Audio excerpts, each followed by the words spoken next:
Search operation sa mga nawawalang crew ng barkong lumubog sa Corregidor Island sa Bataan patuloy na isinasagawa ng autoridad. Nakatutok Russell Simorio.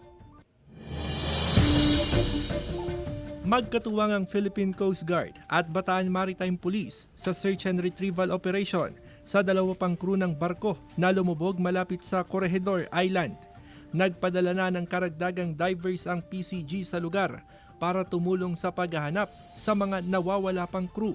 Biyernes ng umaga nang magbanggaan ng dalawang foreign vessel na isang dredger at chemical and oil product tanker. Makikita sa amateur video na ito na lumubog na at ilang parte na lang ng barko ang matatanaw. 3 ang naitalang patay sa insidente habang 15 crew ang nasagip. Yung dredger mismo sir hanggang ngayon sir nandun pa rin sir. Baka possible sir siguro yung mga tao sir na hinahanap natin nakataob po kasi yung boat natin. Ang kailangan po talaga yung magda-dive. Ang nagiging po yata, wala po yata silang mga tangki sir na mga gagamitin para sa mga scuba. Tinukoy bilang MV Honghai 189 ang lumubog na barko.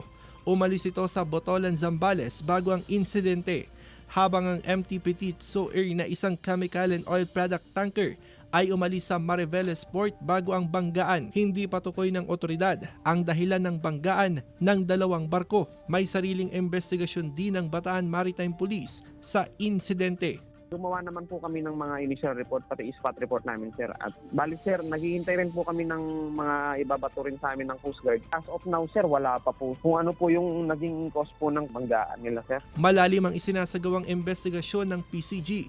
Inaalam din kung may mga kaukulang permit ang dalawang foreign vessel. Kasama si Daryl Peralta, Russell Simorio, 1 North Central Luzon.